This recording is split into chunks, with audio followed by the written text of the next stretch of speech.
Hello everyone, welcome back to my channel. तो आज हम सबसे पहले पढ़ने वाले हैं अबाउट प्लांटेशन क्रॉप्स। अब देखो, पहले तो हम ये समझते हैं कि प्लांटेशन क्रॉप्स एग्जैक्टली होती क्या है। प्लांटेशन क्रॉप्स हम उन क्रॉप्स को कहते हैं जिनको एक लार्ज स्केल में ग्रो किया जाता है, जिनकी जो इकोनॉमिकल लाइफ होती है वो बहुत बड़ी होती है, जिसको हम एक बार लगा देते हैं तो वो बहुत साल तक हमें हार्वेस्ट देती हैं और उनको हम कमर्शियल इकोनॉमिकल पर्पसेस के लिए यूज़ करते हैं। तो प्लांटेशन क्रॉप्स में आ जाता है टी, कॉफ़ी, रबर, कोकोनट, जिनके बारे में आज हम डिस्कस करेंगे।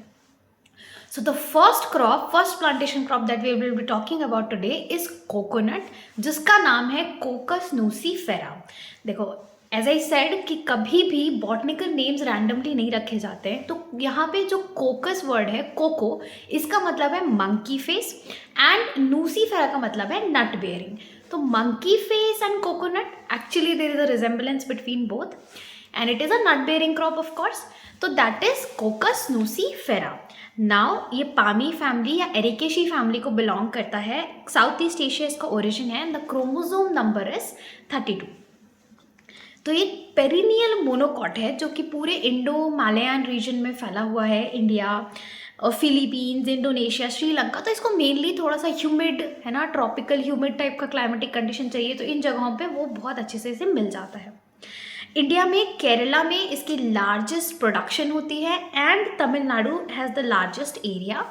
जस्ट लाइक बनाना, इसका इन्फ्लोरेसेंस भी स्पैडिक्स होता है and it is covered with a spathe की लेयर से इसका inflorescence is covered and the male flowers are towards the tip, ऊपर के पोर्शन में रहते हैं and many small male flowers are present and female flowers are toward the bottom and few larger female flowers are at the bottom. okay? तो इसके adventitious fibrous roots होती हैं। ये इसके प्लांट डिस्क्रिप्शन था थोड़ा सा। तो देखो, कोकोनट इम्पॉर्टेंट तो बहुत है क्योंकि एज अ फूड हम इससे मिल्क ऑब्टेन करते हैं, ऑयल ऑब्टेन करते हैं, वाटर, कोकोनट वाटर, कर्नल। तो कोकोनट को ना एक्चुअली कल्प वृक्ष कहा जाता है, विच मीन्स कि इसके अंदर रिजुविनेशन पावर होती है। ठीक है, इसका जो हर पार्ट है कोकोनट का दैट इज़ अ यूजफुल। तो इसीलिए कोकोनट की बहुत सारी एडवांटेजेस है। इंडस्ट्रियल एडवांटेजेस भी इसके बहुत है। Soap, cosmetic, activated carbon in industries में ये यूज़ होता है। जो कोकोनट कॉयर होता है वो फाइबर ऑब्टेन करने के लिए यूज़ करते हैं हम। As a timber, as a fuel भी ये यूज़ होता है। मेडिसिनल एंड कल्चरल इंपॉर्टेंस भी कोकोनट की है। ठीक है, तो अब हम लोग डिस्कस करते हैं कोकोनट की कुछ इंपॉर्टेंट वेराइटीज़। ठीक है, अब it is very easy to remember इसकी वेराइटीज़। सबसे पहले we will talk about a few tall varieties, then a few dwarf varieties and a few improved varieties. तो टॉल वेराइटीज़ में the first variety is west coast tall, second variety is east coast tall, third variety is Tiptur tall and fourth variety is Assam tall. तो जगह का नाम है and then tall, as simple as that. West Coast tall, East Coast tall, Tiptur tall, Assam tall and dwarf varieties में आ जाता है चौगाट orange dwarf, Chowghat green dwarf. तो चौगाट भी एक जगह का नाम है, ठीक है, जिसे हमें याद रखना है। और ग्रीन, ऑरेंज, येलो ये सब कलर्स हैं। तो चौगाट orange dwarf, Chowghat green dwarf, ये सब ड्वार्फ वेराइटीज़ हैं। Now let's talk about a few improved varieties. इसे भी याद रखना वेरी सिंपल। एक्चुअली मैंने वही वेराइटीज़ मेंशन किए हैं जिसको याद रखना सिंपल हो। दैट इज़ कल्प समृद्धि, कल्प शंकरा, केरा शंकरा एंड चंद्र शंकरा। तो only thing that I would recommend is take out your notes and just write these down. I am sure you will remember these. तो Kalpa Samriddhi, Kalpa Shankara, Kera Shankara and Chandra Shankara are some of the improved varieties of coconut. ये बहुत important है, याद रखना। One of the very favourite questions, plantation crop की improved varieties, plantation crop के chromosome numbers, one of the very important previous year questions. Okay, now let's talk about climate. Obviously जैसे मैंने बोला it is a tropical crop, so it requires around 27 to 32 degrees Celsius to be precise, and rainfall requirement is 1500 to 2500, but it should be well distributed of course, and relative humidity should remain high. ऐसे crops के लिए relative humidity का high होना important होता है। देखो, then well drained sandy loam या lateritic soil इसके लिए suited होती है। There is a range of pH 5 से लेकर के 8.2 तक, तो थोड़ा सा एसिडिक भी हो सकता है और एल्कलाइन भी हो सकता है। तो वो that is not a issue. The only issue is there should be no water logging. Water logging नहीं होनी चाहिए। It creates a lot of issues in a lot of crops, है ना, हमें पता है रूट रॉट होने लगता है, विल्टिंग होने लगती है, तो वाटर लॉगिंग से ये सेंसिटिव होता है। तो जब हम लोग टॉल वेराइटीज़ लगा रहे हैं, जैसे कि recall with me, west coast tall, east coast tall, Tiptur tall, Assam tall, ऐसी वेराइटीज जब हम लगा रहे हैं, then we keep the spacing 7.5 into 7.5 metre. And if we are planting dwarf varieties like Chowghat orange dwarf, Chowghat yellow dwarf, Chowghat green dwarf, then we will be adopting a 6.5 into 6.5 metre spacing. And इसकी propagation हम लोग करते हैं through seed. तो जब हम लोग plantation crop की प्रोपगेशन सीड के थ्रू करते हैं, there is a process. The process involves first of all selection of a good mother plant, जिससे हम सीड ऑब्टेन करेंगे। वो मदर प्लांट भी अच्छी होनी चाहिए, क्योंकि यहाँ पे हम लोग vegetative propagation we can not do. तो हमारे पास हम ये रिस्क नहीं ले सकते कि जो मदर प्लांट है वो हाई यील्डिंग ना हो। Mother plant should be 20 to 40 years old. It should give at least around 100 nuts per year. The mother plant should be pest free, disease free. That is the ideal mother plant that we select, कि इससे हम अपनी seeds लेंगे। Then वो seed जो है वो भी अच्छे से फुल्ली मच्योर होना चाहिए। जो नट का वेट है वो 600 ग्राम से थोड़ा सा ज़्यादा होना चाहिए। देन ऐसा हम सीड लेते हैं अपनी प्लांटिंग के लिए, because it is a very big decision, है ना। हम लोग अगर एक कोकोनट का वो एस्टैब्लिश कर रहे हैं, प्लांटेशन क्रॉपिंग करें कोकोनट की, तो हम लोग रिस्क नहीं ले सकते। That is why selection of ideal mother plant is very important. Then selection of good seed is very important. And then we lay out nursery. Nursery हम लोग लेआउट करते हैं रेस्ड बेड या फिर पॉली बैग्स में directly भी हम कर सकते हैं, जिसमें नट्स को हॉरिजॉन्टली प्लेस किया जाता है एंड स्पेसिंग मेंटेन की जाती है 30 into 30 centimetres. And then it germinates in about 45 to 60 days and it is ready for transplanting in main field in around 6 to 8 months। 6 से 8 महीने बाद हम लोग इसको मेन फील्ड में ले जा करके ट्रांसप्लांट कर सकते हैं।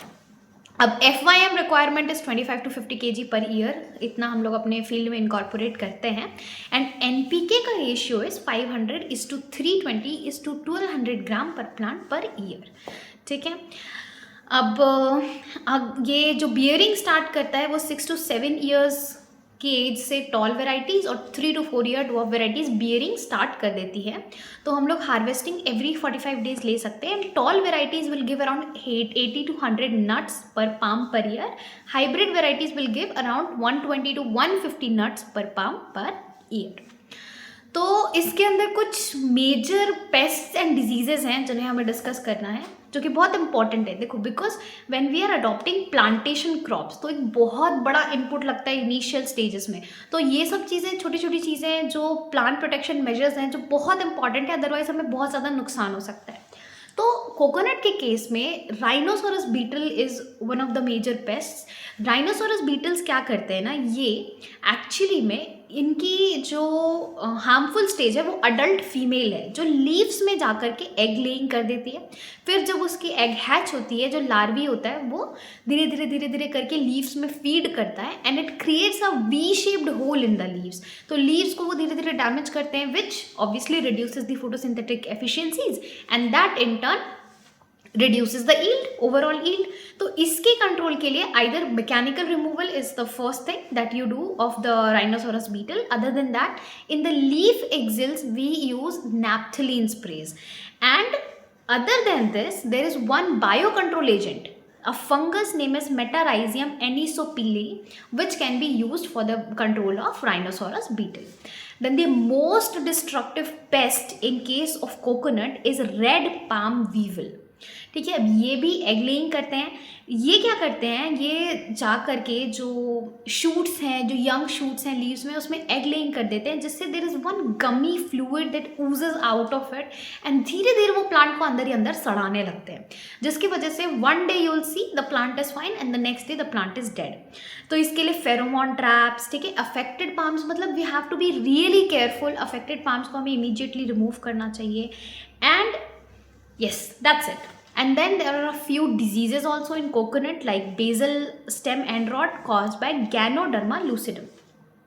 तो बेसिकली फंगस रूट्स के थ्रू एंटर करता है and it decays the stem base and the root portion and that obviously weakens the plant. तो इसमें लीव्स येलो होने लगते हैं धीरे धीरे। क्यों हो रहे हैं येलो? क्योंकि न्यूट्रिएंट अच्छे से पहुंच नहीं पा रहा है। It messes with the nutrient system as well and there are bleeding patches that can be seen around the stem base। तो वो एक साइन होता है, इट इज़ अ सिम्टम। तो इसके लिए बॉर्डेक्स मिक्सचर अप्लाई किया जाता है। And another very major disease of coconut is coconut wilt या root wilt caused by phytoplasma which is carried by insect vector leaf hopper. तो फाइटोप्लाज्मा जो है वो लीफ हॉपर उसे कैरी करता है and it is a systemic slow and irreversible disease जो कि स्टेजेस में होता है। देखो ये बहुत बहुत इंपॉर्टेंट क्रॉनिक डिजीज है कोकोनट के केस में। इट इज़ वेरी इंपॉर्टेंट क्योंकि ये ग्रेजुअली पाम की ईल्ड, पाम की विगर को डायरेक्टली क्या करने लगता है, धीरे धीरे करके पूरी तरीके से अफेक्ट करता है। तो देखो सबसे पहले अर्ली स्टेजेस में हमको सिम्टम्स दिखेंगे लाइक फ्लैसिडिटी ऑफ लीव्स, है ना, माइल्ड येलोइंग हमको लीव्स में देखने को मिलेगी। देन मिडिल स्टेज में बटन शेडिंग होगी, बटन शेड होने लगेंगे, नट का साइज रिड्यूस होने लगेगा एंड एडवांस स्टेज में सीवियर लीफ ड्रॉप। तो पौधा तो रह जाता है but it becomes uneconomical in the severe stage. तो इसकी मैनेजमेंट हम लोग अर्ली डिटेक्शन करके कर सकते हैं। इंसेक्ट वेक्टर्स कंट्रोल हम कर सकते हैं। जो इंसेक्ट वेक्टर्स यानी लीफ हॉपर्स जो इस डिजीज़ को कैरी कर रही है उसके कंट्रोल की मैनेजमेंट प्रैक्टिसेस हम लोग कर सकते हैं। देन सबसे बेस्ट प्रैक्टिस जो रहेगी that will be to use the resistant और tolerant varieties because coconut wilt is one of the very major and very important diseases in coconut. तो it would be much better अगर हम लोग already उसके precaution के form पे हम एक कोकोनट विल्ट रेजिस्टेंट या कोकोनट विल्ट टॉलरेंट वैरायटी का यूज़ करें। So that was all you needed to know and understand about the coconut production technology.